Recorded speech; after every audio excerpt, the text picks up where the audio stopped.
Interlink network manaki చెప్తామంటే transaction back digital assets అంటే ప్రతి ట్రాన్సాక్షన్ లావాదేవీ ద్వారా విలువ పొందే డిజిటల్ ఆస్తులు. సింపుల్గా చెప్పాలంటే డబ్బు ఆస్తి విలువ బ్యాంకులో రిజర్వ్ వల్ల కాదు, జరుగుతున్న ట్రాన్సాక్షన్స్ వల్ల పెరుగుతుంది. ప్రధాన సమస్య ఏమిటి? డిజిటల్ కరెన్సీకి రెండు పనులు ఉంటాయి. వాల్యూ స్టోర్ విలువ నిల్వ, టైంతో విలువ పెరగాలి. పెట్టుబడిలాగా. పేమెంట్ కరెన్సీ చెల్లింపులు స్థిరంగా ఉండాలి రోజువారీ కొనుగోళ్లకు. ఆ కీ సమస్య విలువ పెరిగితే స్టేబుల్గా ఉండదు. ఎక్సే స్టేబుల్గా ఉంచితే విలువ పెరగదు. ఎక్సే ఈ ప్రోటోకాల్ ఎలా సాల్వ్ చేస్తుంది? ఈ సిస్టంలో విలువ ట్రాన్సాక్షన్స్ మీద ఆధారపడి ఉంటుంది.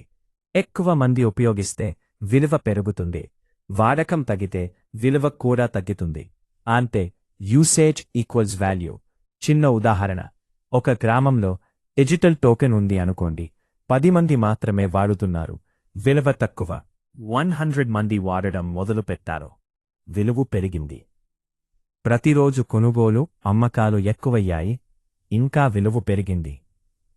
ఎందుకంటే ప్రతి ట్రాన్సాక్షన్ ఆ టోకెన్కి డిమాండ్ పెంచుతుంది.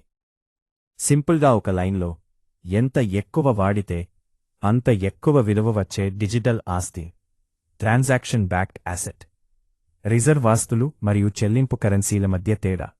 రిజర్వ్ ఆస్తి అంటే కాలక్రమేణా విలువ పెరుగుతూ ద్రవ్యోల్బణం ఇన్ఫ్లేషన్ నుండి రక్షణివ్వడం. ఇది ప్రధానంగా సంపదను నిల్వ ఉంచే సాధనం. అయితే చెల్లింపుల కోసం ఉపయోగించే కరెన్సీ స్థిరంగా ఉండాలి.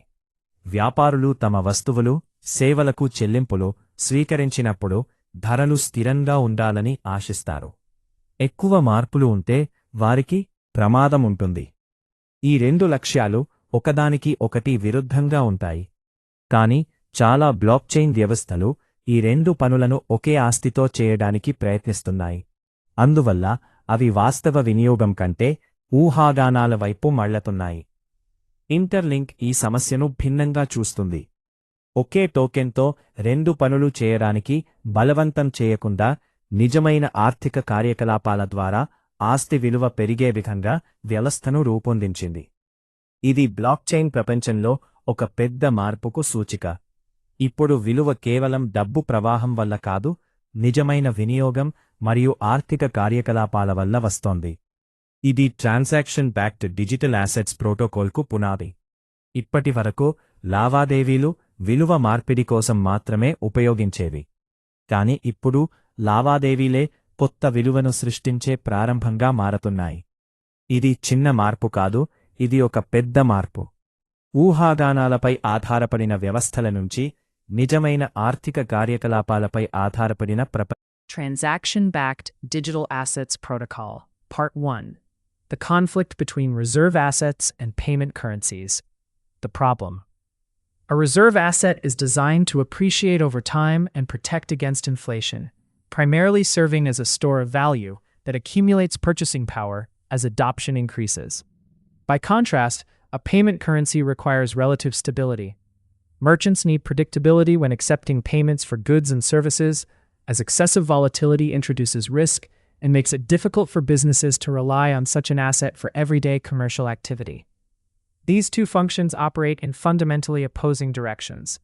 However, most blockchain ecosystems attempt to consolidate both roles into a single asset. As a result, the system tends to drift towards speculative activity rather than supporting real economic use.